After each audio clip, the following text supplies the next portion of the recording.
نستعينه ونستغفره ونؤمن به ونتوكل عليه ونعوذ بالله من شرور أنفسنا ومن سيئات أعمالنا من يهده الله فلا مضل له ومن يضلله فلا هادي له ونشهد أن لا إله إلا الله وحده لا شريك له ونشهد أن سيدنا ونبينا ومولانا محمدا عبده ورسوله صلى الله تعالى عليه وعلى آله وأصحابه وبارك وسلم أما بعد فأعوذ بالله من الشيطان الرجيم بسم الله الرحمن الرحيم والله غالب على أمره ولكن أكثر الناس لا يعلمون بارك الله لنا ولكم في القرآن العظيم ونفعنا وإياكم بالآيات والذكر الحكيم हज़रात उलमाए किराम मुहतरम हाज़िरीन सूरा यूसुफेर 21 নম্বর আয়াতের মধ্যভাগে আল্লাহ বলেছেন ইউসুফ আলাইহিস সালামকে মানব জাতির যে সমস্ত মহান খেদমতের জন্য আমি প্রতিষ্ঠা করেছি এর মধ্যে একটা হলো তিনি মানুষের স্বপ্নের সুষ্ঠু ব্যাখ্যা প্রদান করবেন, আর একটা হলো তিনি নবী হয়ে মানুষকে হেদায়েতের পথ দেখাবেন, আর একটা হলো তিনি দেশের শাসনকর্তা হয়ে আল্লাহর বিধান মতো দেশ শাসন শিক্ষা দিবেন। এই ৩ নম্বর বিষয়ের উপর গত দিনগুলিতে আলোচনা হয়েছে। সেখানে বলা হয়েছে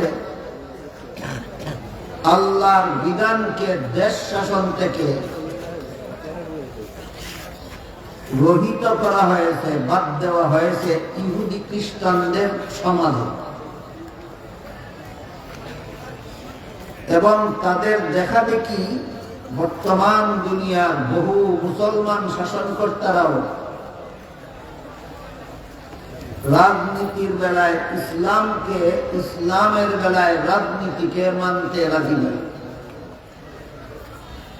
তারা বলেন ইসলামে রাজনীতি নাই, রাজনীতিতে ধর্ম নাই।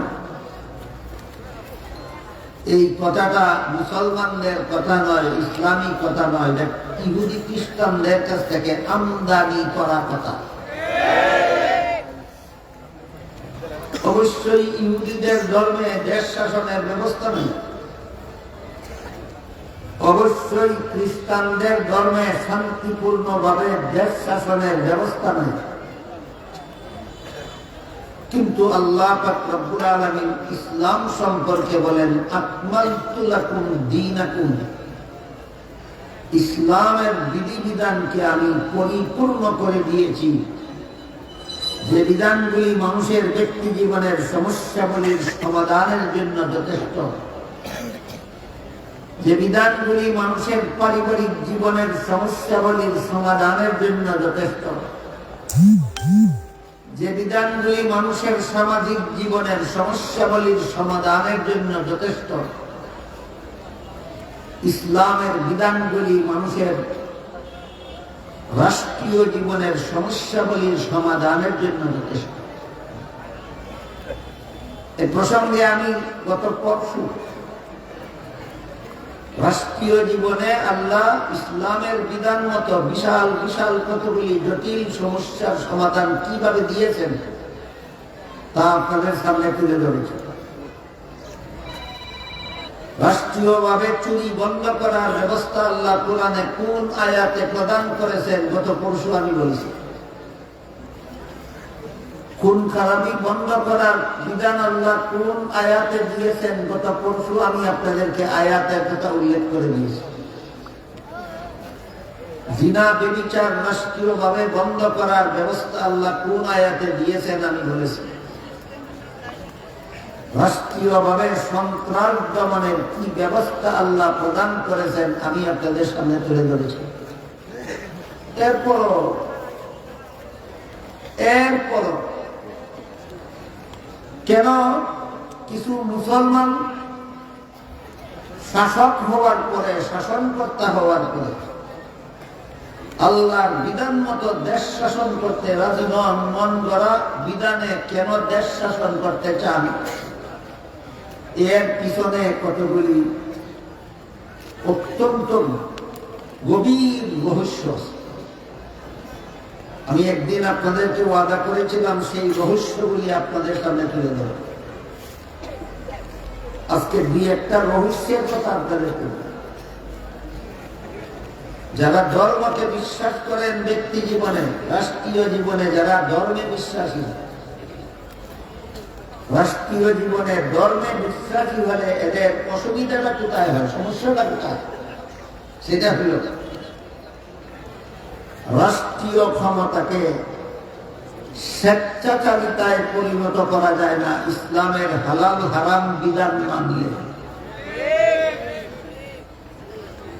ইসলাম মানুষের জীবনের সর্বস্তরে কতগুলি হালাল হারামের বিধান প্রদান করেছে। ব্যক্তি জীবনের কিছু কাজকে হালাল, কিছু কাজকে হারাম ঘোষণা করেছে ইসলাম। পারিবারিক জীবনের কিছু কাজকে ইসলাম হালাল, কিছু কাজকে হারাম ঘোষণা করেছে। সামাজিক জীবনের কিছু কাজকে ইসলাম হালাল আর কিছু কাজকে হারাম ঘোষণা করেছে। ঠিক তেমনি ভাবে রাষ্ট্রীয় জীবনে ইসলামের বিধান কিছু কাজকে হালাল আর কিছু কাজকে হারাম ঘোষণা করেছে। তাই রাষ্ট্রীয় জীবনে ইসলাম মানলে সরকারেরা হারাম কাজগুলি ইচ্ছা মতো করতে পারে না। তাই রাষ্ট্রীয় ক্ষমতার দাপটে ইচ্ছা মতো যাবতীয় হারাম কাজ করে যাওয়ার মতো, অবাধে করার সুযোগ করে দেওয়ার মতো ব্যবস্থা করার জন্য এরা রাষ্ট্রীয় জীবনে ধর্মকে মানতে চায় না। এর একটা উদাহরণ হল ইসলামের বিধানে স্বজনপ্রীতি হারাম। ইসলামের বিধানে স্বজনপ্রীতি হারাম। এটা যদি শাসনকর্তারা মেনে নেয়, রাষ্ট্রীয় ক্ষমতার অধিকারী লোকেরা যদি স্বজনপ্রীতি হারাম ইসলামের এই বিধানটা যদি মেনে নেয়, তাহলে বিরোধী দলের লোকদেরকে মিথ্যা মামলা দিয়া ফাঁসি দেওয়া এবং জেলখানায় বন্দী করে রাখা, আর নিজের দলের খুনিদেরকে প্রাণ ভিক্ষা দিয়ে খালাস করে দেওয়ার মতো হারাম কাজ করা যাবে না। দেখি স্বজনপ্রীতি নয়। বর্তমান প্রচলিত ধারায়, রাজনীতির ধারায় নিয়ম আছে, যে দল সরকার গঠন করে এই দলকে বলে সরকারি দল, আর যে দল জাতীয় পরিষদ নির্বাচনে সরকারি দলের সংখ্যা থেকে কম সংখ্যক এমপি পাস করলো যে দলে, এই দলকে বর্তমান প্রচলিত রাজনৈতিক পরিভাষায় বলে বিরোধী দল। যে দলে সরকার গঠন করে এই দলের সরকারি দল, আর যে দল এটার চেয়ে কম ভোট পাইল এদেরকে বলে বিরোধী দল। ইসলামী রাজনীতিতে বিরোধী কোন দল নাই। ইসলামী রাজনীতিতে বিরোধী কোন দল নাই। সরকারি দল হইলেও অন্য দল থাকবে সরকারের সহযোগী দল। বলেন ইসলামের বিরোধী দল আছে না সহযোগী দল আছে? ইসলামের এই পরিভাষাটা বর্জন করে যারা গদি দখল করতে পারলো না তারা বিরোধী দল বানাইয়া যে একটা পরিস্থিতি তৈরি করা হয়েছে সেটা হইল সরকার যদি কোনো অন্যায় পদক্ষেপ গ্রহণ করে, সরকার যদি দেশ শাসনের বেলায় কোনো অন্যায় কাজ করে, তবুও সরকারের দলের লোকেরা প্রতিবাদ করে না। এটার নাম ওই হারাম স্বজনপ্রীতি। এটা স্বজনপ্রীতি কিনা আপনাদের বলুন, এটা হালাল হওয়া দরকার না হারাম? তোমার দলে সরকার গঠন করছে, এই জন্য সরকারে অন্যায় করলে তুমি প্রতিবাদ করবে না, তুমি বুবা শয়তান। ইসলাম বলে সরকার যদি হারাম কাজ করে আর সরকারের সমর্থক দলেরা যদি সরকারের অন্যায় কাজে অপরাধমূলক কাজে বাধা দেয় না, এমন স্বজনপ্রীতি করে, এই স্বজনপ্রীতি ইসলামে হারাম। এই হারামটা করতে পারবে না রাজনৈতিক জীবনে ইসলামকে মেনে নিতে। আর যেহেতু একদল সরকারি আর একদল বিরোধী, তাদের সরকারি দলে অন্যায় কাজ করলেও তাদের দলের কেউ বাধা না দেওয়া, এটা একটা হারাম। ইসলাম মানলে এমন হারাম করা যাবে না। আরেকটা হলো বিরোধী দলের ভূমিকায় যারা থাকে, এরা সরকারে ভালো কাজ করলেও বিরোধিতাই করে, কারণ দলটার নাম হচ্ছে বিরোধী দল। সরকার যখন ভালো কাজ করে তখনও বিরোধী দলের লোকেরা বিরোধিতা করে, আর সরকার যখন খারাপ কাজ করে তখনও সরকারি দলের লোকেরা সমর্থন করে। এই দুটা স্বজনপ্রীতি কিনা? বলেন এইরকম স্বজনপ্রীতি হালাল হওয়া দরকার না হারাম হওয়া দরকার? এরা গদিতে গিয়া রাষ্ট্রীয় জীবনে ইসলাম মানে না কেন? মানলে এই হারাম স্বজনপ্রীতি করতে পারবে না গদি দিয়া, এই জন্য রাষ্ট্রীয় জীবনে এরা ধর্মকে মানতে চায় না। এবার একটা উদাহরণ, যে সমস্ত মুসলমানরা গদিতে গেলে রাজনীতি করে যারা, আর রাজনীতির ব্যাপারে ইসলামকে রাজনীতির ব্যাপারে আল্লাহর বিধিবিধানের মাধ্যমে দেশ শাসন করতে যারা রাজি নয়, এই সমস্ত কুমতলবে এরা রাজি হয় না আল্লাহর বিধান মতে দেশ শাসন। ইসলামের আর একটা বিধান আছে, কারো সাথে অন্যায় অবিচার জুলুম অত্যাচার করা হারাম। কারো সাথে অন্যায় করা, কারো প্রতি অত্যাচার করা, কাউকে জুলুম করা, নির্যাতন করা ইসলামের বিধানে হারাম। বুঝে থাকে বলুন তো, অবিচার ইসলামের বিধানে অবিচার হালাল না হারাম? রাজনৈতিক ক্ষেত্রে যদি ইসলামের এই বিধানটা মেনে নেন, তাহলে সরকারি দলের লোকে খুন করে আদালতে ফাঁসির হুকুম পাইলে যদি প্রেসিডেন্টকে প্রাণ ভিক্ষা দিয়া তাদের খালাস করে দেয়, এই আইনটাই চালু আছে বর্তমান বাংলাদেশেও। আমি অন্যদিনও বলেছি আপনাদের, বর্তমান বাংলাদেশেও এই আইনটা চালু আছে। প্রকাশ্যে দিবা লোকে মানুষ খুন করলো, নিহত লোকের আত্মীয় স্বজনরা খুনির বিরুদ্ধে মামলা করলো, মামলার তদন্তে খুন শতকরা 100 সাব্যস্ত হইল, আদালত থেকে তারে ফাঁসির হুকুম দেওয়া হইল। যদি দেখা যায় খুনিটা সরকারি দলের লোক ছিল, সে প্রেসিডেন্টের কাছে প্রাণ ভিক্ষা চাইল, আর প্রেসিডেন্টে তারা খালাস দিয়া দিল। বলেন সুবিচার হইল না অবিচার? এরকম হারাম অবিচার করা যায় না রাষ্ট্রীয় জীবনে আল্লাহর বিধান মানলে। রাষ্ট্রীয় জীবনে আল্লাহর বিধান মানলে এমন হারাম অবিচার করা যায় না। এই কারণে যারা গদিতে যাওয়ার আন্দোলন করে, এরা গদিতে যাওয়ার আগেও রাজনীতিতে ইসলাম আল্লাহর বিধান মানতে রাজি না, গদিতে যাওয়ার পরেও আল্লাহর বিধান মানতে রাজি না। আর যদি বিরোধী দলকে দমন করার জন্য তাদের উপর মিথ্যা মামলা করতে হয়, বিরোধী দলকে দমন করার জন্য তাদেরকে খুন করতে হয়। তাহলে বিরোধী দলের বিরুদ্ধে মামলা করার মতো কোনো অপরাধ নাও থাকে, তবুও তার বিরুদ্ধে মিথ্যা মামলায় জড়াইয়া দেওয়া। বিরোধী দলের কোনো সদস্য যদি হত্যা করার মতো অপরাধ নাও করে থাকে, তবুও তাকে মিশামিশি হত্যা মামলার আসামি বানাইয়া দেওয়া, ফাঁসি কাস্টে ঝুলাইয়া দেওয়া। বলুন, এগুলি সুবিচার না অবিচার? ইসলামে এমন অবিচার হারাম।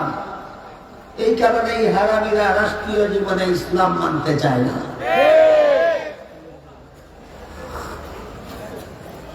কাউকে মিথ্যা মামলায় হয়রানি করা, মিথ্যা মামলায় কারাভোগ করানি, মিথ্যা মামলায় আসামি বানাইয়া তা কাউকে ফাঁসি দেওয়া, এর তাও আবার সরকারি ক্ষমতার দাপটে, এর চেয়ে বড় জুলুম অত্যাচার জগতে আর কিছু হতে পারে না। এই জুলুম অত্যাচার জালিমরা করতে পারে না রাষ্ট্রীয় জীবনে ইসলামকে মেনে দিলে। এই জুলুম অত্যাচার করতে পারবে ইসলামকে মেনে দিলে। খালিস্তানে তো বলি বিয়ে হারাম করতে পারবে না।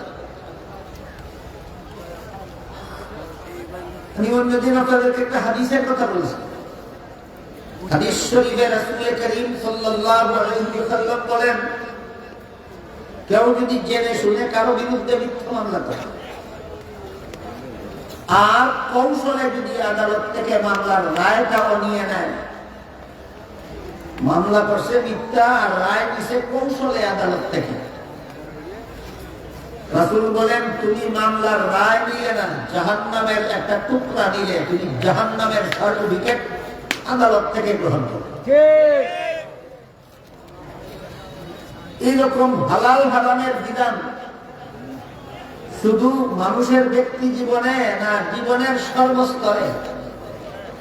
ব্যক্তিগতভাবে যদি একজন আরেকজনের বিরুদ্ধে মিথ্যা মামলা করে, সে যেমন আদালত থেকে জাহান্নামের সার্টিফিকেট নেয়, রাষ্ট্রীয় জীবনে যদি সরকার কোন নির্দোষ মানুষের বিরুদ্ধে মিথ্যা মামলা করে তাহলে কারা সাজা ভোগ করায়, আল্লাহ রাসূল বলেন তুমি রাষ্ট্রের অধিকারীও আদালত থেকে জাহান্নামের সার্টিফিকেট সংগ্রহ করেছ, তোমার মতো সরকারের মরতে দেরি হবে, তোমার এই মিথ্যা মামলা তোমাকে জাহান্নামে পৌঁছাতে দেরি হবে না।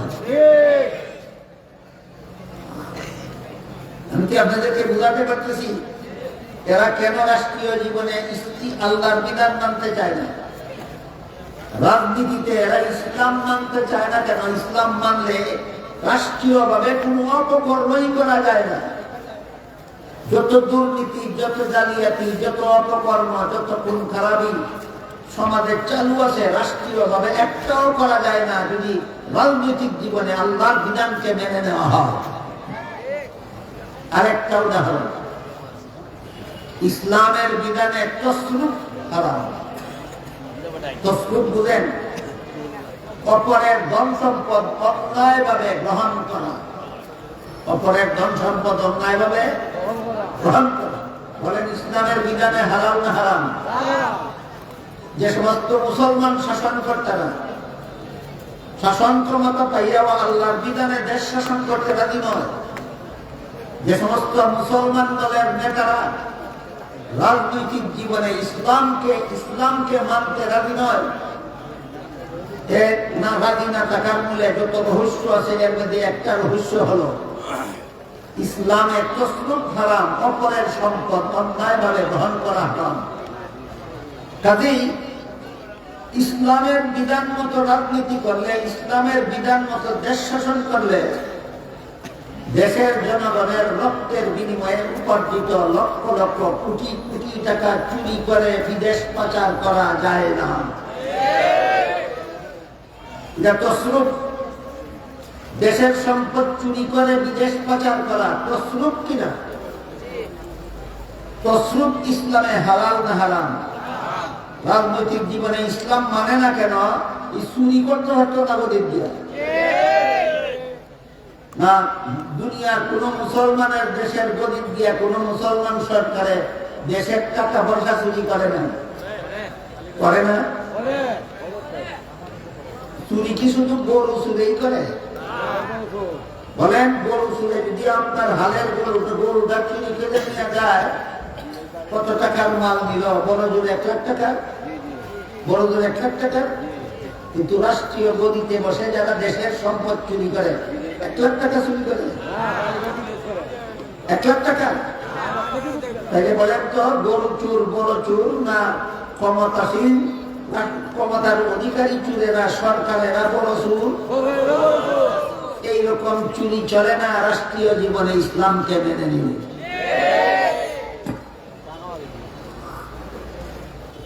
ইসলামে জালিয়াতি হারাম। ইসলামে কি হারাম? জালিয়াতি হারাম।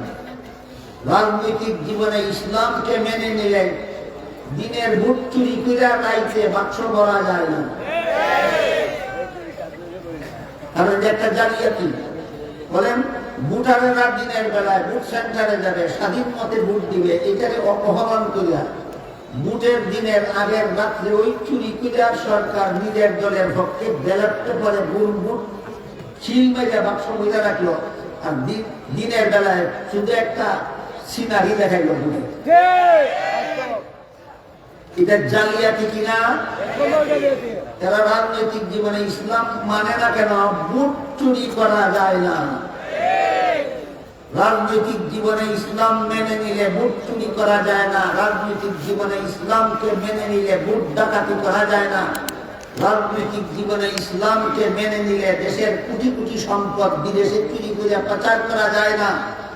রাজনৈতিক জীবনে ইসলামকে মেনে নিলে নিজের দলের লোককে ফাঁসির আসামিকে খালাস দিয়া বিরোধী দলের নির্দোষী লোকদেরকে ফাঁসির কাছে ঝুলানো যায় না। আমি কি আপনাদেরকে বুঝাতে পারলাম এরা কেন রাজনৈতিক জীবনে ইসলামকে মানতে চায় না? এত সব রহস্যের কারণে, এত সব রহস্যের কারণে এরা রাজনৈতিক জীবনে ইসলামকে মানতে চায় না, ধর্মকে মানতে চায় না। এক কথায় একমাত্র ইসলামের বিধান মতো যেই দেশ শাসন হয় সেই দেশে কোন রকমের অপকর্ম না জনগণ করতে পারে না সরকারে করতে পারে। যে দেশ ইসলামের বিধান মতো শাসন হয় না সেই দেশের জনগণেরও অসংখ্য অগণিত অপকর্ম করার সুযোগ বাকি থাকে, সরকারেরও অসংখ্য অগণিত অপকর্মের সুযোগ বাকি থাকে। এই অপকর্মগুলির সুযোগ বাকি রাখার জন্যই এরা রাজনৈতিক জীবনে ইসলাম মানে না, রাষ্ট্রীয় জীবনে আল্লাহর বিধান মানতে চায় না। তাহলে শান্তিপূর্ণ দেশ শাসনের বিধান আছে কোথায়? একমাত্র ইসলামে। শান্তিপূর্ণ দেশ শাসনের বিধান আছে একমাত্র কোথায়?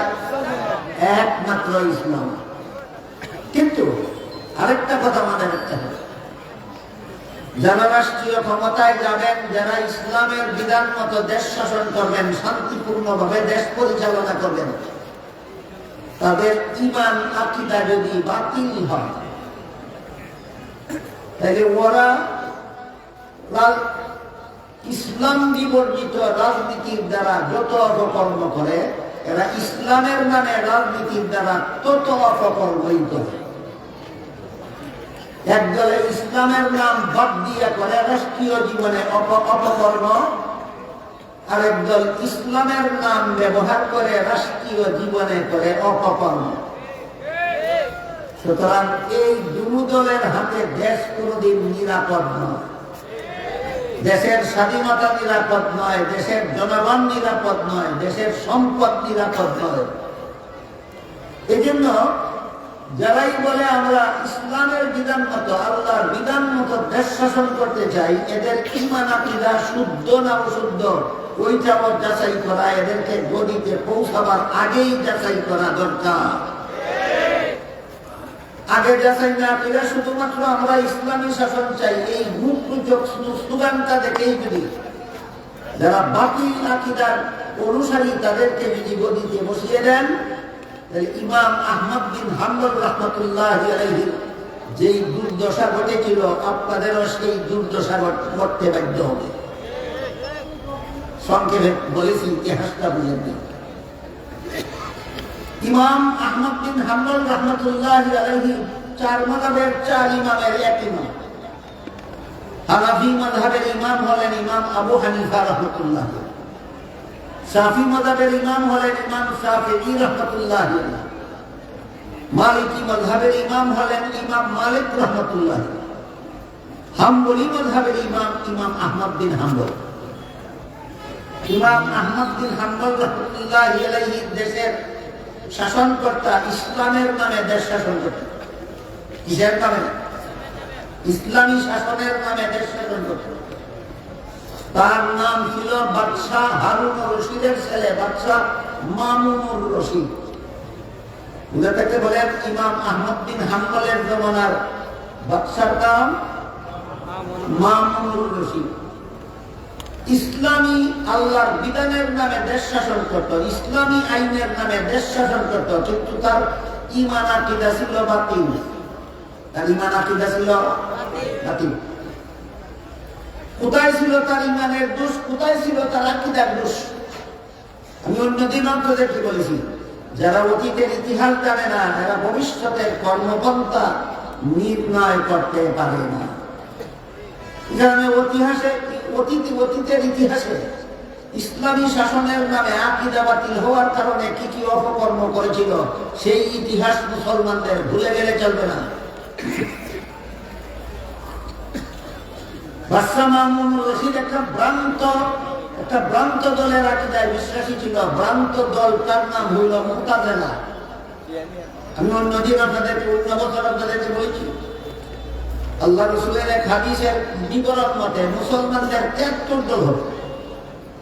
একদল মুসলমান জান্নাতি, এদের নাম আহলে সুন্নাত ওয়াল জামাত। আর 72 দল মুসলমান জাহান্নামী। এদের বিভিন্ন দলের বিভিন্ন নাম। এর মধ্যে এই 72 দল জাহান্নামী মুসলমানদের এক দলের নাম আছে মুতাজিলা।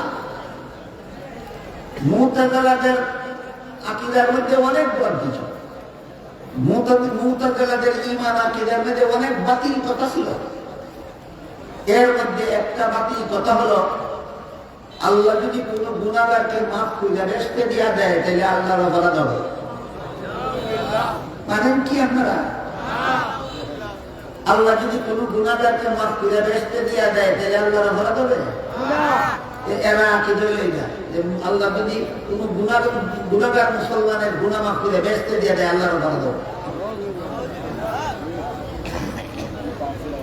মুতাজিলাদের ভ্রান্ত আকীদা সমূহের মধ্যে আরেকটা ভ্রান্ত আকীদা হলো, দুনিয়ার জীবনে যেমন নবেক্ষণ চোখে আল্লাহকে দেখা যায় না, তেমনি ভাবে আখিরাতের জীবনেও কেউ কোনোদিন আল্লাহকে দেখতে পাবে না। এটা একটা ভ্রান্ত মতবাদ। আহলে সুন্নাত ওয়াল জামাতের আকীদা হলো, দুনিয়াতে একটা বিশেষ কারণে আল্লাহ দুনিয়ার মানুষের চোখে আল্লাহকে দেখার মতো পাওয়ার দিচ্ছেন না, কিন্তু পরকালে সমস্ত মুমিন বান্দাদের চোখে আল্লাহকে দেখার মতো পাওয়ার দিবেন। সেই দিন সমস্ত মুমিন বান্দারা আল্লাহকে পূর্ণিমার চন্দ্রের চেয়ে পরিষ্কার ভাবে দেখতে পাবে। আহলে সুন্নাত ওয়াল জামাতের আকীদা হলো, পরকালে মুমিন বান্দারা আল্লাহকে দেখতে পাবে। মুতাজিলাদের আকীদা হলো, পরকালেও কোনো মানুষ আল্লাহকে দেখতে পাবে না। আপনারা বলতে পারবেন কোনটা সত্য, কোনটা বাতিল? আহলে সুন্নাতের আকীদা সত্য, মুতাজিলাদের আকীদা বাতিল।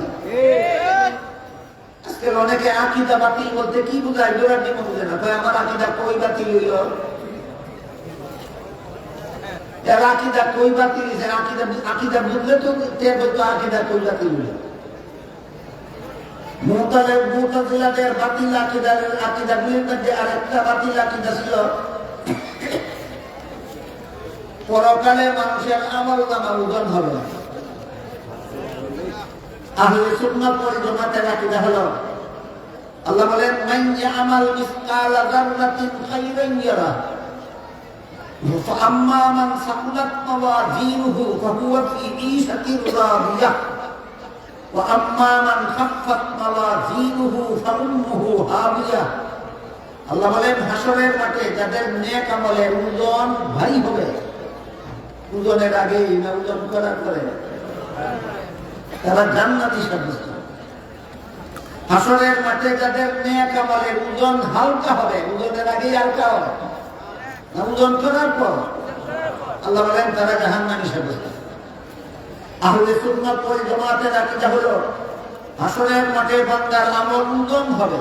মুতাজিলাদের ভ্রান্ত মতবাদ হলো, বান্দার আমল উদম হবে না। আমার কথা বুঝে থাকে বলুন তো, আসরের মাঠে বান্দার আমল উদম হবে, যেগুলো আহলে সুন্নতের আকীদা, উদম হবে না মুতাজিলাদের আকীদা। কোনটা হক কোনটা বাতিল? আহলে সুন্নতের আকীদা হক, মুতাজিলাদের আকীদা বাতিল। আমি যে আহলে সুন্নতের কথা বলছি এগুলো কিতাবের আহলে সুন্নত, আরেকটা আছে চাপার জুড়ে আহলে সুন্নত। চাপার জুড়ে আহলে সুন্নত দুনিয়াতে করা যাবে, হাসরের মাঠে চাপার জুড়ে আহলে সুন্নত হওয়া যাবে না। হাসরের মাঠে যে আহলে সুন্নতের বিবরণ কিতাবে বর্ণিত আছে সেই আহলে সুন্নতের অন্তর্ভুক্ত হতে হবে। আমি চাপার জুড়ে আহলে সুন্নতের আকীদা বলতেছি না, আমি সত্যিকারের আহলে সুন্নত ওই জামাতের কথা বলতেছি। সত্যিকারের আহলে সুন্নাত ওয়াল জামাতের আকীদা হলো হাসরের মাঠে বান্দার আমল উদম হবে, যা হক। মুতাজিলাদের আকীদা হলো হাসরের মাঠে কারো আমল উদম হবে না, আকীদা বাতিল। আমি কি বোঝাতে পারতেছি আপনাদেরকে মুসলমানের আকীদা কেমনে বাতিল হয়? আহলে সুন্নাত ওয়াল জামাতের আকীদা হলো সমস্ত নবী রাসূলগণ বেগুনাহ, সমস্ত নবী রাসূলগণ বেগুনাহ। খ্রিস্টানদের আকীদা হলো সমস্ত নবী গুনাহগার। তবে কোন মুসলমানও যদি কোন নবীকে গুনাহগার মনে করে, সে আর আহলে সুন্নাত ওয়াল জামাত থাকে না, সে বাতিল দল হইয়া যায়। আপনি যদি নবীকে গুনাহগার মনে করেন আর মুখ বলেন আমার আকীদা কেমনে বাতিল হইল, আমি তো দেখি না, তোমার চোখ থাকলে তো দেখবা তুমি। আমার কথা বুঝে থাকে বলেন, একজন মুসলমান কোন না কোন নবীকে গুনাহগার বিশ্বাস করে আর বলে আকীদা কেমনে বাতিল হইল বুঝে না, বলে কেমনে বুঝে গো?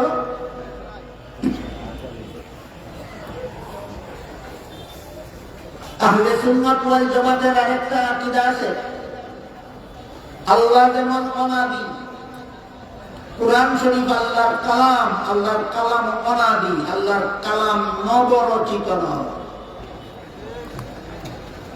এটা একটা কঠিন আলোচনা, কঠিন বিষয়। আমি যে অল্প সময়ে বলতে পারবো আর আপনারা যে সংক্ষেপে বললে বুঝে ফেলবেন ব্যাপারটা এমন না, অত্যন্ত কঠিন একটা বিষয়। শুধু যারা বুঝেন না তারা শুধু দুইটা কথা মনে রাখেন, আহলে সুন্নাত ওয়াল জামাতের আকীদা মতো কুরআন নবরচিত নয়, কুরআন অনাদি। মুতাজিলাদের ভ্রান্ত মতবাদ হল কুরআন অনাদি নয়, কুরআন নবরচিত। এই আকীদা নিয়ে বর্ষা মামুনুর রশিদ, ইমাম আহমদ বিন হাম্বল সহ দেশের সমস্ত হক্কানি উলামায়ে কেরামদের বিরুদ্ধে অবস্থান নেয়। দেশ শাসন করে ইসলামী আইনের নামে, কিন্তু যারা যারা আহলে সুন্নাত ওয়াল জামাতের আকীদায় বিশ্বাসী, এদেরকে হয়তো হত্যা করে আর না হয় জেলখানায় বন্দী করে দেয়। কিসের নামে ক্ষমতায় অধিষ্ঠিত? ইসলামী শাসন। কিসের নামে? বর্ষা মামুনুর রশিদ, বর্ষা হারুন রশিদের ছেলে ক্ষমতায়, রাষ্ট্রীয় ক্ষমতায় অধিষ্ঠিত ইসলামী আইনে দেশ শাসন করার নামে। কিন্তু আহলে সুন্নাত ওয়াল জামাতের আকীদায় বিশ্বাসী আলেমদেরকে হয়তো হত্যা করে আর না হয় জেলখানায় বন্দী করে নির্যাতন করে। তাই আমরা ইসলামী শাসন চাই বললেই হবে না, আকীদা সংশোধন হতে হবে।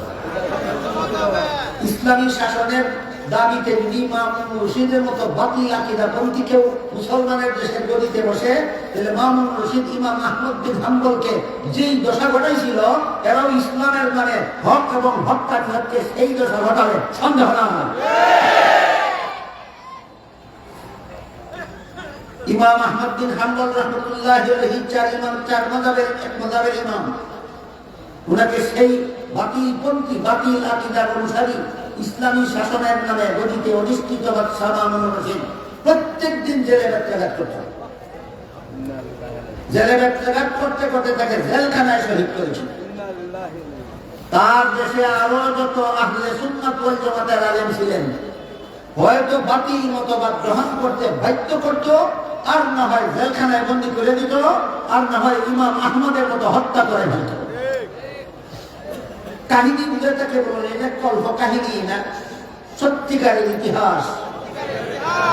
ইতিহাস বুঝে তাকে বলুন, আমরা ইসলামী শাসন চাই গুলিয়া উড়ালেই হবে না বাতিল আকীদা মুক্ত হতে হবে? এই কথাটা যেন আমরা ভুলে যাই। কেউ যদি ইসলামী শাসন চায় না, সে যেমন জালিম শাসক, কেউ যদি ইসলামী শাসন চায় বলে কিন্তু আকীদা বাতিল হয়, সেও জালিম শাসক হতে বাধ্য। কেউ দেশে অরাজকতা চালায় ইসলামের নাম ছাড়া, আর কেউ দেশে অরাজকতাই চালায় ইসলামের নামে। এই জন্য শুধু আল্লাহ বাইনে দেশ শাসন চাই বললেই হবে না, আল্লাহ বাইনে যারা দেশ শাসন করবে এদের আকীদা শুদ্ধ আকীদা হতে হবে। শুদ্ধ আকীদা বহু হাজার বছর আগের ঘটনা। আপনারা যে দুনিয়াতে বাস করেন এই দুনিয়ার ঘটনা শুনেন। বর্তমান পৃথিবীর মানচিত্রে পৃথিবীতে একটা দেশের নাম আছে ইরান। ইরান একটা দেশ আছে। ইরান দেশের শাসনকর্তারা বর্তমানে ইরানের শাসন ক্ষমতায় যারা অধিষ্ঠিত, এরা আল্লাহর আইনে দেশ শাসন করার দাবিদার, ইসলামী আইনে দেশ শাসন করার দাবিদার। কিন্তু এদের আকীদা এত জঘন্যতম বাতিল।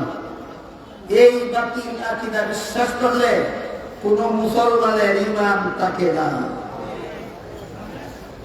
শুধু ইসলামী শাসন করি বললেই হয় না, আকীদা শুদ্ধ হতে হয়। আকীদা কেমনে শুদ্ধ হয় আর কেমনে বাতিল হয় এটা বুঝতে হইলে ৭২ দল জাহান্নামী কেন, একদল জান্নাতি কেন, সেই কথা বিস্তারিত ভাবেই বোঝা দরকার। আমি কয়েক বছর আগেই এই তাফসীর সম্মেলনে বিস্তারিত ভাবে বলে দিয়েছি। বর্তমান ইরান দেশের রাষ্ট্রীয় ক্ষমতায় অধিষ্ঠিত সরকারের বিশ্বাস হল দুনিয়ার মুসলমানদের কাছে যে ৩০ পারা কোরআন আছে এটা অবিকৃত নয়, বিকৃত। এটা বিক্রাই কোরআন, আসল কোরআন না। এটা আসল কোরআন না, এটা একটা হযরত আবু বকর আর হযরত উমর এই আসল কোরআনকে বিক্রাইয়া ফেলছেন। এটা বিকৃত কোরআনের এডিশন বর্তমান দুনিয়ার মুসলমানদের। বর্তমান ইরানের ক্ষমতায় অধিষ্ঠিত সরকারের আকীদা হলো আসল কোরআন ছিল ৪০ পারা। বর্তমান ইরান সরকারের আকীদা কি? আসল কোরআন ছিল কত পারা? ৪০ পারা। হযরত আবু বকর খলিফা হইয়া, হযরত উমর খলিফা হইয়া ৪০ পারার মধ্যে ১০ পারা বিলুপ্ত করে দিয়েছেন, আর বাকি ৩০ পারার মধ্যে বিকৃতি ঘটাইছেন। তাদের আসল কোরআন নিয়ে তাদের ভ্রান্ত বিশ্বাস মতো ১২ ইমাম আছে। এর মধ্যে ১২ ইমামের এক ইমাম ৪০ পারা বিশিষ্ট আসল কোরআন নিয়ে পাহাড়ের গুহায় লুকাইয়া গেছে। ওই তাদের পলাতক ইমাম আসল ৪০ পারা কোরআন নিয়ে ওই দিন আপনাদের সামনে বাহির হবে, যেদিন এই ইরানিরা মক্কা শরীফ দখল করতে হবে। বলেন এগুলি সহি আকীদা না ভ্রান্ত আকীদা? ইসলামের নামে না ইসলামের নামে? ইসলামের নামে যদি এই আকীদা পোষণ করে যে বর্তমান দুনিয়ার মুসলমানদের হাতের কোরআন এটা আসল কোরআন না, এটা বিকৃত। আসল কোরআন ৪০ পারা ছিল। এক সুরে লইয়া বলাইছে বাড়িব ওই দিন ইরানিরা মক্কা শরীফ দখল করতে পারবে না। অথচ আল্লাহ পাক রব্বুল আলামিন আপনাদের হাতে ৩০ পারা কোরআনে বলেন ইন্না আনজালনা নাহনু নাযালনা যিকরা ওয়া ইন্না লাহু লাহাফিজুন। এই কোরআন যেভাবে আমি আল্লাহ নিজ দায়িত্বে নাযিল করেছি, ঠিক সেইভাবে আমি আল্লাহ নিজ দায়িত্বে কোরআনকে কিয়ামত পর্যন্ত সকল প্রকার বিকৃতির হাত থেকে রক্ষা করব। আল্লাহ কি বলছেন? কোরআন কেউ বিকৃতি পাবে না, আল্লাহ নিজে বিকৃতির হাত থেকে রক্ষা করবেন। কারণ আপনাদের হাতের ৩০ পারা কোরআন যদি আবু বকরে বিগড়ে গেলে থাকে, উমরে বিগড়ে গেলে থাকে, তাহলে আল্লাহর কোরআনের আয়াতটা মানলো না অমান্য করলো? আল্লাহর কোরআনের আয়াত অমান্য করলে যারা পড়ে এরাই কি ইসলামী আইনে দেশ শাসন করে না ইসলামের নামে কুহুরি মতবাদ? ইসলামের নামে খালি আমি ইসলামী শাসন চাই বললে হবে না। তোমার ইসলামী আকীদাটা ইসলামী না কুহুরি, তোমার আকীদাটা বিশুদ্ধ না বাতিল, ওইটাও দেখতে হবে।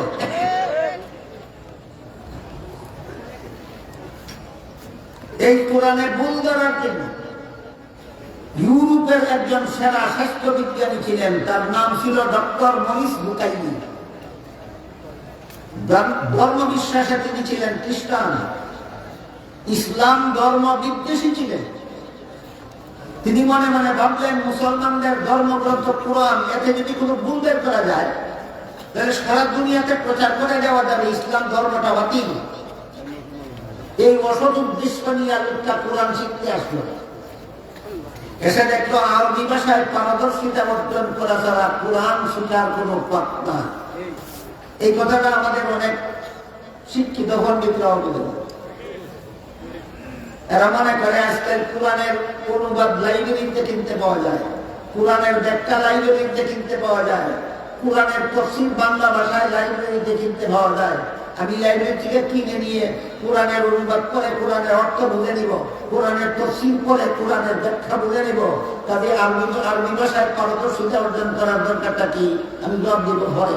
আমি আপনাদের আগে জিজ্ঞেস করি, মেডিকেল কলেজের, বাংলাদেশের মেডিকেল কলেজে ইংরেজি ভাষায় একটা বই যদি বাংলা অনুবাদ হয়, আর আপনি মেডিকেল কলেজে লেখাপড়া না করিয়া ওই বাংলা অনুবাদ বইটা কিনা যদি ঘরে বইয়ে বইয়ে পড়েন আর এই বই দীক্ষা যদি ব্যবহার করেন তো কেমন হয়? রুটি মারতে বাধ্য কিনা? মেডিকেল কলেজের বই যেমন প্রফেসরের কাছে শিক্ষা এবং প্রশিক্ষণ গ্রহণ না করিয়া অনুবাদ হইলেই নিজে নিজে ঘরে বইয়া বইলে ডাক্তার হওয়া যায় না, ঠিক তেমনি ভাবে কোরআনকে কি আপনারা মেডিকেল কলেজের বইয়ের থেকে আরো সহজ মনে করছেন? এটাও যেই কলেজে পড়া হয় সেই কলেজে নিয়মিত উস্তাদের কাছে লেখাপড়া করিয়া পরীক্ষা দিয়া পাস না করা পর্যন্ত কোরআন বুঝতেওয়ালা হওয়া যায় না। তবে আপনারা যদি কেউ বাংলা অনুবাদ করেন সেটা চিন্তা থাকেন, আপনাদের ঘরে যদি থাকেন, আপনি আলহামদুলিল্লাহ রাব্বিল আলামিনের নিচে বাংলায় লেখা দেখবেন সমস্ত প্রশংসা আল্লাহর, যিনি বিশ্ব জগতের প্রতিপালক। লেখা পাইবেন, আপনি তুতার বইয়ের মতো মুখস্থ করতে পারবেন। আলহামদুলিল্লাহ রাব্বিল আলামিনের অর্থ সমস্ত প্রশংসা আল্লাহর, যিনি সমগ্র জগতের প্রতিপালক। কিন্তু সমগ্র কোন শব্দটার অর্থ, প্রতিপালক কোন শব্দটার অর্থ গুরার দিন বলতে পারবেন না। কেন? আমি কোরআনের অর্থ শিখছেন না, তুতার বই শিখছেন। আমাদের আলহামদুলিল্লাহ অর্থ যে শিখলেন সমস্ত প্রশংসা। হামদ শব্দের অর্থ তো প্রশংসা, সমস্ত কোন শব্দের অর্থ গুরার দিন বলতে হবে না। কেন? আপনি কোরআন শিখছেন না তুতার বুলির মতো তর্জমা মুখস্থ করছেন? হ্যাঁ, আরবি ভাষায় পারদর্শিতা অর্জন না করা পর্যন্ত অন্য কোনো ভাষায় কোরআনের তর্জমা করলে তুতার বুলি শিখা যায়, কোরআন শিখা যায় না। এই কথাটা আজকাল অনেক মুসলমান নিতে হবে, কিন্তু ডক্টর মনির বুকাইলি ঠিক মতেই নিতে পারছে। সে যখন দেখলো আরবি ভাষায় পণ্ডিত না হইয়া কোরআন বুঝার কোনো উপায় নাই, তখন সৌদি সরকারের সহযোগিতায় আগে আরবি ভাষা আয়ত্ত করেছে, আরবি ভাষায় পাণ্ডিত্য লাভ করেছে। এরপরে কোরআন পড়া শুরু করেছে। শুরু থেকে শেষ পর্যন্ত কোরআন পড়ে কোন ভুল তার পক্ষে বের করা সম্ভব হয়নি।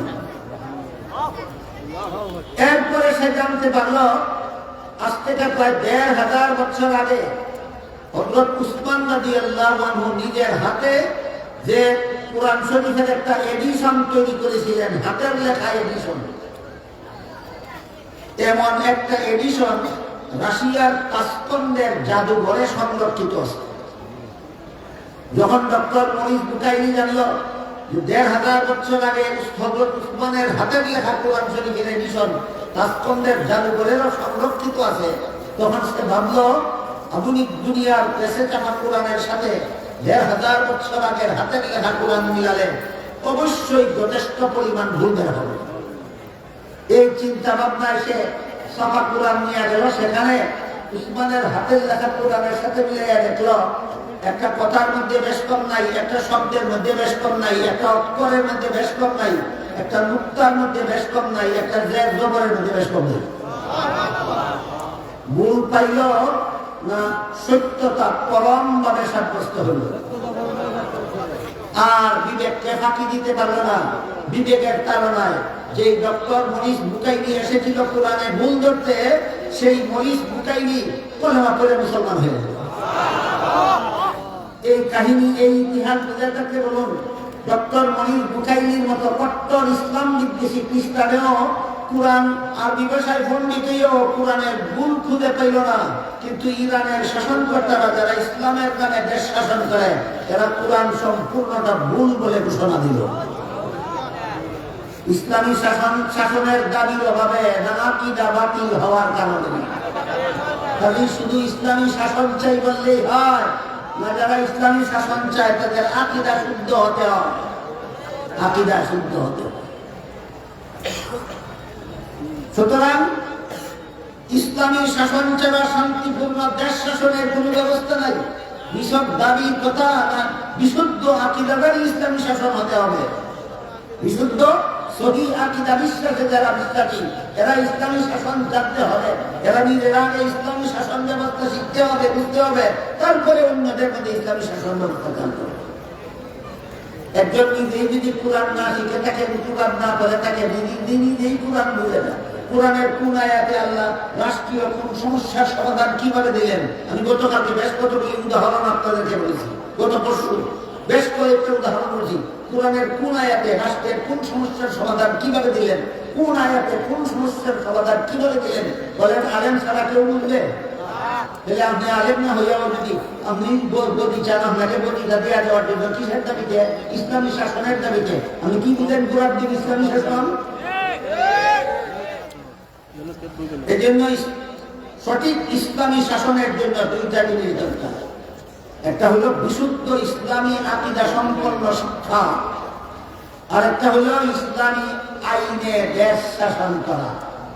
এই দুই শর্ত সাপেক্ষে ছাড়া কোন শাসনকর্তার হাতে কোন দেশ, কোন দেশের জনগণ, কোন দেশের সম্পদ নিরাপদ নয়। গত বছর থেকে এই ইসলামী রাষ্ট্র সম্পর্কে আলোচনা শুরু হইল। আজকে এই বছরে আজকে পর্যন্ত আমি এখনই কি জানতে চাই, এই গত বছরের কয়েকদিন আর এই বছরের 6 দিন সর্বমোট 8 থেকে 10 দিন পর্যন্ত আপনাদেরকে শুধু আল্লাহ ইউসুফ আলাইহিস সালামের মাধ্যমে আল্লাহর বিধানে দেশ শাসন করাবেন বলেছিলেন। এই কথা প্রসঙ্গে, আল্লাহর বিধানের দেশ শাসন প্রসঙ্গে মনে হয় 8 থেকে 10 দিন পর্যন্ত 2 বছরে আলোচনা হয়েছে। এবার আমি সামনের দিকে যেতে চাই। সূরা ইউসুফের 21 নম্বর আয়াতের মধ্যভাগে আল্লাহ বলেছিলেন, ওয়াকাযালিকা মাক্কান্না লিইউসুফা ফিল আরদ, ইউসুফকে আমি প্রতিষ্ঠিত করলাম দুনিয়াতে। যত কাজের জন্য এর মধ্যে একটা কাজ হলো ইসলামী শাসন ব্যবস্থা তার দ্বারা প্রয়োগ করা। এরপরে আল্লাহ বলেন, ওয়াল্লাহু গালিবুন আলা আমরিহি ওয়ালাকিন্না আকসারান নাসি লা ইয়ালামুন।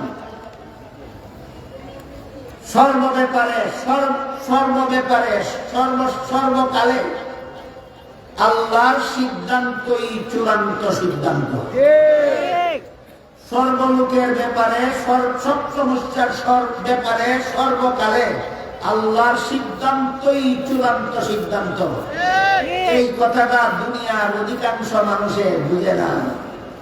এই কথাটা দুনিয়ার অধিকাংশ মানুষে বুঝে না। কেমনে বুঝে না? একটা উদাহরণ আপনারা বললেন, উদাহরণ দেব। ফেরাউন মিশরের গদিতে কামড় দিয়া দৈরা ছিল 400 বছর। কতদিন? বলুন তো, ফেরাউন কোন দেশের রাজা ছিল? মিশরের। গদিতে বসা ছিল কতদিন? 400 বছর। 400 বছরের ভিতরে তার কোনদিন গায়ে জ্বর আসেনি। 400 বছরের ভিতরে তার কোনদিন মাথা ব্যথা হয়নি। 400 বছরের ভিতরে তার কোনদিন সর্দিও হয়নি। বলেন রোগা বাদশা ছিল না চিরসুস্থ? চিরসুস্থ। এক পর্যায়ে সে দাবি করে বসলো দেশবাসীর কাছে, আমি শুধু তোমরা রাজা না, আমি তোমরার খোদাও, আমি তোমরার খোদাও। দেশের মানুষের বুট দিয়া দিল। বুট যে ইংরেজি শব্দ, বাংলা অর্থ হইল মতামত। দেশের মানুষের সম্মতি দিল, জি মহারাজ, আপনি আমাদের রাজা ও আমাদের খোদাও। আল্লাহ পাক রব্বুল আলামিন সিদ্ধান্ত নিলেন, তোরে খুদাগিরির মজা না শিখাইয়া খেতাম না। খুদাগিরির মজা তারে না শিখাইয়া খেতাম না, এটা আল্লাহর সিদ্ধান্ত। আর তার সিদ্ধান্ত হইল সে সারা জীবন খুদার সিংহাসনেই বসা থাকবে। আল্লাহ বলেন, আল্লাহু গালিবুন আলা আমরিহি ওয়ালাকিন্না আকসারান নাসি লা ইয়ালামুন। ফেরাউন বলো, নমরুদ বলো, কারুন বলো, হামান বলো, সাদ্দাত বলো, আবু জাহাল বলো, আবু লাহাব বলো, যত রকমের সন্ত্রাসী আছে, যত রকমের দুর্নীতিবাদ আছে, যত রকমের জালিয়াতিকারী আছে, যত রকমের অপকর্মে লিপ্ত আছে, কারো সিদ্ধান্ত চূড়ান্ত সিদ্ধান্ত নয়, একমাত্র আমি আল্লাহর সিদ্ধান্ত চূড়ান্ত সিদ্ধান্ত। আল্লাহ সিদ্ধান্ত দিলেন তোরে খুদাগিরির মজা শিক্ষা দিলেন। কিভাবে আল্লাহ শিক্ষা দিলেন? মিশরের যে নদীর পানির দ্বারা মিশরের কৃষকদের কৃষিকাজ করত, সেই নদীর পানিকে আল্লাহ হুকুম দিলেন শুকাইয়া যাও। আপনারা কি মনে করেন নদী, খাল, বিল, নদী, নালা, সাগর, মহাসাগরের পানি কি নিজের ইচ্ছায় চলে না আল্লাহর হুকুমে চলে? এটা আপনারা সকালের ইমান আছে, আমি জানি, আমি ব্যাখ্যা দিতে যাব না। সব কিছু আল্লাহর হুকুমে চলে যাবে। এই মর্মে আল্লাহ রাব্বুল আলামিন এই জন্যই আল্লামা ইমাম জালালউদ্দিন রুমি রাহমাতুল্লাহি আলাইহি তার অমর গ্রন্থ মস্তবি শরীফে লেখেন একটা কবিতা, খাকবাদ আবো আতিল বান্দান, খাকবাদ আবো আতিল বান্দান, বা মানাতু মুর্দাবা হক জিন্দান। এর অর্থ হইল আগুন বলো, পানি বলো, মাটি বলো, বাতাস বলো, সবকিছু আল্লাহর সিদ্ধান্তই চূড়ান্ত হিসাবে পালন করে থাকে। এই জন্য সূরা ইউসুফের 21 নম্বর আয়াতের শেষ অংশে আল্লাহ বলেন আল্লাহু গালিবুন আলা আমরিহি, আল্লাহর সিদ্ধান্তই সর্বত্র চূড়ান্ত সিদ্ধান্ত। আল্লাহ যখন সিদ্ধান্ত দিলেন ফেরাউন তোরে খুদাগিরি শিখাইয়া দিব, সাথে সাথে ওই নদীর নাম দরিয়ায়ে নীল নদ, নীল নদকে আল্লাহ হুকুম দিলেন পানি শুকাইয়া যাও, পানি শুকাইয়া গেল। সারা দেশের মানুষের কৃষিকাজ বন্ধ হয়ে গেল। এরা বুট দিয়া নি ফেরাউন দেবতা বানাইছি, বুট দিয়া, বুটারের দল, বুটে নির্বাচিত খোদার রাজমহলে গিয়ে উপস্থিত। কিদারে তোমরা কিটা চলবে দিয়া বলে মহারাজ আমরা নদীর পানি শুকাইয়া গেছে, গৃহস্থীয় বদ্ধ হয়ে গেছে, আমরা তো বুট দিয়া খোদা বানাইছি, খোদা ছাড়া তো পানি দিতে পারি না, আপনার পেটে থাকবে। তখন যদি খুদায় কয় বলে আমার তো পানি দেওয়ার ক্ষমতা নাই, লাইটাইয়া খুদা গেলাম। এই যে জনগণের কাজ, ফেরাউন আর কাজে সহ এই জনগণের দুই কাজ আমি তৈরি রাখি আর দেখি কাজে লাগবে। যত দেশ ফেরাউনের মতো মন গড়াইনে শাসন হয়, আল্লাহর বিধানে শাসন হয় না, এই সব দেশের জনগণের দুই কাজ। এক নম্বর কাজ হইল কিছুদিন আগে একটা ফুলের মালা গলা দিয়া বসাও, কিছুদিন পরে ইটারে ইলেকট্রিক লাগাও। এছাড়া আপনারা মাত্র দুই কাজ, আগে ফুলের মালা গলাতে দিয়ে বসান, পরে জুতার মালা গলায় দিয়ে এখন তো ফুলের মালা গলা দিয়ে তো বসাইছে কি করে, এখন তো টিয়ালা মানে টাইমেছে। যদি আমি কই আমি হানি দিতে না, এখানে একটা পলিটিক্যাল ওয়াদা করলো, ঠিক আছে তোমাদের নদীর পানি শুকিয়ে গেছে, আমি তো খুদা, আমি পানি দিব, যাও। পানি দিতে পারবো বিশ্বাস করে দিছে? না না না, পানি দিতে পারতো না, নিজেই বুঝে। কিন্তু দিছে কেন? আপাতত রক্ষা পাওয়ার জন্য। এই যে ওয়াদাটা করছে, এগুলিকে আমাদের দেশের প্রচলিত রাজনৈতিক ভাষায় পলিটিক্যাল ওয়াদা। ওয়াদা দুই রকমের আছে, একটা রিলিজিয়াস ওয়াদা, একটা পলিটিক্যাল ওয়াদা। একটা ধর্মীয় ওয়াদা, একটা রাজনৈতিক ওয়াদা। ফেরাউনের রাজনৈতিক ওয়াদাটা বোঝার লাগে আমার বাংলাদেশের একটা রাজনৈতিক ওয়াদার ঘটনা, বাস্তব ঘটনা আমার জীবনে। মনে হয় 40 বছর আগে আমরা হবিগঞ্জ জেলার বাইরে আরেক জেলার মধ্যে এক চেয়ারম্যান সাহেবের বাড়িতে গেলাম ওয়ার্ড মাহফিলের একজন চেয়ারম্যান সাহেব করছে, গিয়া দেখি যারা বুক দিয়েছিল এরা খালি গাইলা ভাই আমার পার। জিজ্ঞাসা করলাম কেন তোমরা বুট দিয়ে চেয়ারম্যান মানুষ তোমরা বাটপার হও কেন? চেয়ারম্যান মানে যে আমরা গ্রাম থেকে বাজারে যাওয়ার রাস্তাটা বর্ষার সময় পানি তুলে যায়, আমরা আসা যাওয়া করতে কষ্ট হয়। কইছিল এরা চেয়ারম্যান মানে রাস্তাটা বানাই দিব। কত বরাদ্দ দিল সরকারে, একটা বরাদ্দ পাইল আপনার রাস্তাটা বানাই দিচ্ছে না বাপ্পা। ওয়ার্ড মাহফিল পরে চেয়ারম্যান সাহেবের দৌড়ে আমার খানা রাখলেন, উনি তো দাওয়াত তুলে নিছে। জিজ্ঞাসা করলাম চেয়ারম্যান সাহেব আপনি যদি জানেন যে এই রাস্তাটা আপনি বানাই দিতে পারবেন না, নির্বাচনের আগে বানাইয়া দিব বলছিলেন কেন? ওই হুজুর আপনারা আলেম মানুষ বুঝবেন না, এটা রাজনৈতিক ব্যাপার। আমার বিদাস করেছে, যা খারাপ আলিমরার মাথার মধ্যে মস্তক একটা, আর তোমরা যারা রাজনীতি করো তোমরা মাথার মস্তক দুটা থাকে, হয় না? একটু রাজনীতি খালি তোমরা বাপদাদার মনুষী সত্য। আলিমইলি রাজনীতি বুঝবে না, ঘটনাটা কি? আলিমইলি রাজনীতি বুঝবে না। তোমরা যারা মন ধরাই যে দেশ শাসন করা ফেরাউনের মতো হলে তোমরাই রাজনীতি বুঝো, ব্যাপারটা কি? ওই হুজুর আপনি দেখা যায় ছাড়বেন না, আসল কথা না কইলে বেড়া চাচ্ছ না। তুমি আমার মহব্বত করে দিকে বাদাওয়াত দিয়ে আনছো, দেখি তোমার বুটাররা বাট পার হয়। আমার তো দুঃখ লাগে, খাতিরে ছাড়তাম না কেন? মিথ্যা ওয়াদা করলা কেন করে? এইগুলির নাম হইল পলিটিক্যাল।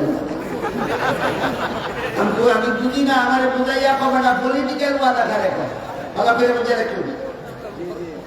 কয় নির্বাচনের আগে জেনে শুনেই কিছু মিথ্যা ওয়াদা করতে হয়, না এ ভোট পাওয়া যায় না। এগুলি বাস্তবায়ন করার জন্য বলা হয় না, শুধু ভোট গ্রহণ করার জন্য বলা হয়। এই কথাটা আপনি ধীরে ধীরে জীবনে আর কোনো দিন আমাদের চেয়ারম্যান পলিটিক্যাল ওয়াদা শিখেছিল পরিষ্কার। তখন আমি বললাম, চেয়ারম্যান সাহেব তাহলে কি আপনারা যে রাজনীতি করেন এই রাজনীতিটা কি বাটপাড়ির না? বাটপাড়ি না দেয় কি বলতে গেলে তো বাটপাড়ির নাম যদি রাজনীতি হয়, কেমন রাজনীতি তো আলিমরা না জানার ওই কথা। আজকে বুঝলেন কিনা? আলিমরা রাজনীতি বুঝে না কেন বলে? আলিমরা বাটপাড়ি রাজনীতির নামে বাটপাড়ি করতে পারে না। আমি কি বুঝাতে পারলাম? আলিমরা রাজনীতি বুঝে না কেন বলে? আলিমরা রাজনীতির নামে বাটপাড়ি করতে পারে না। এই ফেরাউন এমন একটা বাটপাড়ি করছে, জানে ভাঙি দিতে পারতো না, কয় ডিমু ভাঙি করে যাও, কিন্তু বাড়িতে পাঠাইব তো তার ভিতরে শান্তি নাই। কিছুদিন গেলে যদি দেখেন মানুষের পানি, নদীতে পানি আসে নাই, তখন তো আবার এদের মতো তখন তো ছাড়তো না। তখন সে মনে মনে সিদ্ধান্ত নিছে আসল পূজার সাথে কম্প্রোমাইজ করতে হবে। আসল পূজা তো হেরে জানা আছে, আসল পূজারে হে কেমনে চিনে এটার অনেক কাহিনী আছে না। তো সিরে কবিরের শুরুতে উল্লেখ আছে, ফেরাউন পূজা দাবি করার আগে তার বাড়ির গেট বানাইছিল, গেটের মধ্যে খুদাই করিয়া বিসমিল্লাহ লিখে রাখছিল।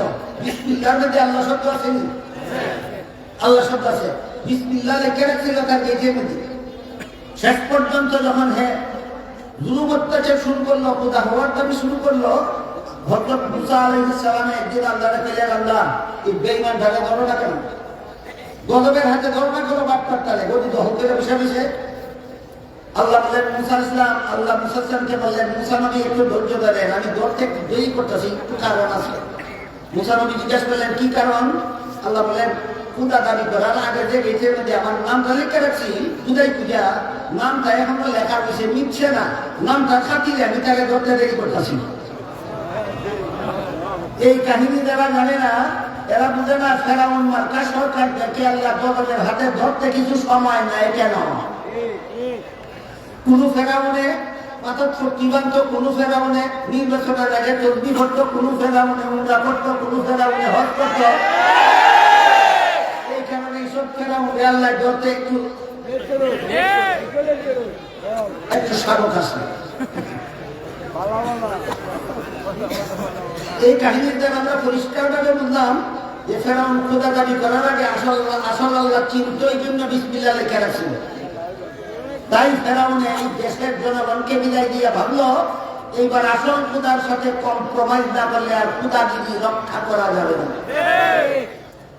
তখন সিংহাসন ছাড়িয়া শহর থেকে বাইরিয়া সেনাবাহিনীকে সাথে নিয়া ঘোড়ার পিঠে সোয়ার হইয়া রাজধানী সাইরা মরুভূমি পার হইয়া জঙ্গলে গিয়া, জঙ্গলের পাশে গিয়া সেনাবাহিনীদেরকে জঙ্গলের বাইরে দাঁড় করাই রেখে একা একা পায়ে হেঁটে জঙ্গলের ভিতরে ঢুকিয়া গভীর জঙ্গলে গিয়া আল্লাহর দরবারে সেজদায় করলো, যে আল্লাহর নামে এইটা বিসমিল্লাহ লেখাই আছে।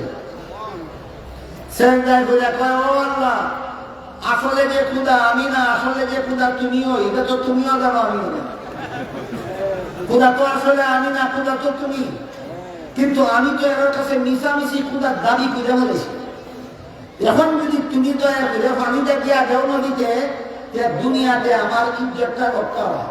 আর যদি তুমি দয়া করে এখন পানিটা না দাও তাহলে তো আমার যারা ক্ষুদা বানাইছি তেরা দিব।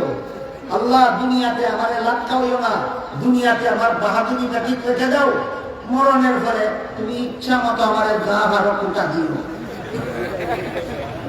এই কথা কইয়া ফেরাউনের সেজদার থেকে মাথা উঠাইছে। পাহাড়ের সর্বশেষ টিলার থেকে যখন নামবে তার মনে মনে বড় টেনশন। আসল খুদারে তো খুদা বইয়া স্বীকার করলাম, আসল খুদারে তো সেজদা দিলাম, আসল খুদার সাথে একটা কম্প্রোমাইজের প্রস্তাব করে আসলাম যে পানিটা তুমি দিয়া দাও আর মানুষের মতো আমি দিছি, আর এমন বাটপারি কেন গদি নিয়ে করলাম, এটার বিচারটা মরণের পর থেকে তুমি ইচ্ছা মতো করে নিও। এখন আমার খুদা যদি আমার কম্প্রোমাইজের প্রস্তাবে যদি রাজি হইয়া থাকে তাহলে তো কপাল ভালো, আর যদি খুদার কাছে যদি আমার প্রস্তাবটা গ্রহণযোগ্য না হয় তাহলে তো যারা খুদা বানাইছিল এরা জুতার বাড়ি খাইয়া সিংহাসন দিয়ে লাগবে। এই এই চিন্তায় তার মনটা শান্তি না টেনশনে? এই অবস্থায় আল্লাহ জিবরিল ফেরেশতাকে একজন অচেনা মানুষের আকৃতি ধারণ করাইয়া বলেছে। আল্লাহ জিবরিলকে বলছে তুমি একটা অচেনা মানুষের আকৃতি ধরিয়া ওই ফেরাউন টিলার থেকে লম্বা আগে আগে তার কাছে যাও। আল্লাহর হুকুমে জিবরিল আসলো কেমনে? ফেরেশতার সুরতে না অচেনা মানুষের সুরতে? হ্যাঁ, অচেনা মানুষের সুরতে আসলো। আচ্ছা তো মহারাজ আমার একটা বিচার। এবারটার মনে মানে টেনশন, কোথায় যদি কম্প্রোমাইজ মানে না জনগণের কি এলামাইব। আর হ্যাঁ ভাই আমার একটা বিচার উঠছে মিশা ভাই বেটা জঙ্গল নিজে মিশালের জায়গা। আমি যখন অফিস থেকে যখন সিংহাসনে বলবো তখন গিয়ে বিচারের কথা বলি। এই কথা বলা মাত্রই টিলার উপর থেকে চাইয়ে দেখে আল্লাহ নীল নদ পানি দেওয়া বইলে যাচ্ছে। আল্লাহ নীল নদ পানি দেওয়া বলে যাচ্ছে। আর টেনশন হয়েছে নি? আর টেনশন নেই। এই কাহিনীর থেকে আমরা ভালো করে শিক্ষা রাখি, ফেরাউন মার্কা সরকারদেরকেও আল্লাহ দুনিয়াতে অনেক আশা পুরা কইরা দেয়। ফেরাউন মার্কা সরকারদেরকেও আল্লাহ দুনিয়াতে অনেক আশা। আর কুটাটা বাকি রাখে একারাতে কুটা কুটা কুটা বুঝেন? দুনিয়া কুটে করিস কুটে এই কুটা কুটি আখেরাতের জন্য রেখে দেয় আর দুনিয়াতে অনেক কিছু দিয়ে দেয়। যখন ফেরাউনের একটা নীল নদ পানিতে ভরা তখন তোর টেনশন নাই, তখন ওই লোকটারে কয়েকটা ঠিক আছে আইসন যখন জঙ্গল কইয়ালা তোর কি বিচার? বিচার একটা গুলামের ব্যাপার। কি করছে গুলামে? একটা গুলামে মনিব রে মনিব ডাকে না, নিজের মনিব কর। এই গুলামটার বিচার লইয়াছি আমরা। এত বড় নিমক হারাম গুলাম, মনিবের খায়, মনিব রে মনিব মানে না, নিজের মনিব কয়। এরে লোহিত সাগরে চুবাইয়া মারণ ছাড়া কোনো বিচার নাই। লোকটা ধন্যবাদ মহারাজা, আপনার সুবিচারে আমার আত্মাটা দৌড়াইল। দয়া করে রায় তার লিখকে দস্তখত দিলাম, সাথে সাথে কাগজ কলম বাই করে দিল। আল্লাহর দরবারে কাগজ কলমের অভাব আছে? জিবরাইল মানুষের সুরতে আসলো, সাথে সাথে কাগজ কলম ধরে দিয়া কয় মহারাজ আপনার সুবিচারে আমার আত্মাটা দৌড়াইল, দয়া করে রায়টা লিখতে তো সব দিলেন। ফেরাউনে ওই লোকের হাত থেকে কাগজ কলম নিয়ে লেখে, যেই গুলামে মনিব রে মনিব কয় না, নিজে রে মনিব কয়, এর লোহিত সাগরের পানিতে চুবাইয়া মারণ ছাড়া আর কোনো বিচার নাই, লিখে তো সব দেয়া। এবারে জ্বলিয়েছে। কিছুদিন পরে ফেরাউন কোন তফসিরের বিবরণ মতে 18 লক্ষ সেনাবাহিনী নিয়ে মুসা আলাইহিস সালাম এবং তার উম্মতকে দৌড়ানি তুলল, সবগুলিরে দৌড়ে হত্যা করত। আর মুসা আলাইহিস সালাম 18 লক্ষ বনি ইসরাইলকে নিয়ে গভীর অন্ধকার রাত্রে ফেরাউনের দেশ থেকে রানা হইলে এই দেশ থেকে চলে যাবেন। সোজা রাস্তায় গেলে সাগর পার হইতে হইত না, কিন্তু আল্লাহ এই ফেরাউনটারে লোহিত সাগরে চুবাইয়া মারার লাগি এদিকে আছেন সুদাফত, এদিক দিয়া মিশর থেকে সিরিয়ায় গেলে লোহিত সাগর পথে পড়ে না, ওই দিক দিয়ে বাঁকাপথ, ওই দিক দিয়ে গেলে লোহিত সাগর পথে পড়ে। আল্লাহ মুসা নবীকে হুকুম দিলেন সুদাফতে যাইও না, বাঁকাপথে ঘুরে যাও, সেখানে গেলে লোহিত সাগর পথে পড়ে।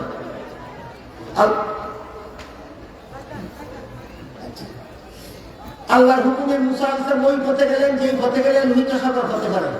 সাতটি পোহাইল, লোহিত সাগরের সামনে গিয়ে উপস্থিত হইলেন। আর ফেরাউন 20 লক্ষ, কোনো তফসিরের বিবরণ মতে 20 লক্ষ সেনাবাহিনী নিয়ে ফেরাউন ওই লোহিত সাগরের পাশে উপস্থিত। আল্লাহ মুসা আলাইহিসকে হুকুম দিলেন লাঠি দিয়া সাগরের পানিতে আঘাত করুন। আঘাত করলেন, পানি ফানি আবার রাস্তা হয়ে গেল। বনি ইসরাইলের 12 গোত্র ছিল। 12 গোত্রের বনি ইসরাইলকে নিয়ে মুসা আলাইহিস সালাম লোহিত সাগর পার হইয়া গেলেন। ফেরাউনে 20 লক্ষ সেনাবাহিনী নিয়ে এসে দেখো পানির ফাঁকের রাস্তা দিয়া নদী পার হইয়া গেছেন। হুকুম দিল এই নদীর পানির যে পানির ফাঁকের রাস্তা দিয়া মুসা পার হইয়া গেছে, তার অনুসারী পার হইয়া গেছে, সেই পানির ফাঁকের রাস্তা দিয়া আমি আগে এই তোমরা আমার পিছে পিছে আও, আমরা ওই পারে গিয়ে মুসার উপর হামলা করবো। ঠিক সাগরের মধ্যখানে যখন গেছে, আল্লাহ সাগরের পানির হুকুম দিছে একত্র হইয়া, যে আল্লাহর হুকুমে ফাঁক হইয়া নবীর অনুসারীকে রাস্তা করে দিছ, সেই আল্লাহর হুকুমে ফাঁক বন্ধ করিয়া 20 লক্ষ সেনাবাহিনী সহ ফেরাউনে চুবানি শুরু করো। যখন ফেরাউন নাকানি চুবানি খাওয়া শুরু করলো আল্লাহর হুকুমে লোহিত সাগরের মধ্যখানে, তখন বলতে লাগলো ভাই আল্লাহ আমি খোদা না, মুসার খোদাই খোদা, ফেরাউনের হারুনের খোদাই খোদা, আমি খোদা না। জিবরিল তখন একটা চিঠি নিয়ে ফেরাউনের সামনে সাগরের তলা, চিঠির মধ্যে লেখা যে এই গুলামের মনিব মানে না, নিজের এই মনিব দাবি করে, এদের এই লোহিত সাগরের পানির মধ্যে চুবাইয়ে মারাম ছাড়া আর কোনো পথ না, আর কোনো বিচার নাই। দেখা যাচ্ছে আজকে ফেরাউনকে দেখে যাবে ব্যাগ এটা কারাতের লেখা, আর এদিকে আমার হাতের লেখা দেখা যায়। তোর ব্যাপারে ওই প্রশ্ন করছিলাম, তুই ওই রায় দিছিলে, এই রায় মতো তোর একটু তোদের লাগি আল্লাহর থেকে এই সিদ্ধান্ত করে রাখছিল। আল্লাহর সিদ্ধান্তই চূড়ান্ত সিদ্ধান্ত। ইনশাআল্লাহ আগামী বছর যদি আপনারা বাচ্চা দেখেন, আমিও বাচ্চা দেখি, 22 নম্বর আয়াত থেকে আলোচনা শুরু।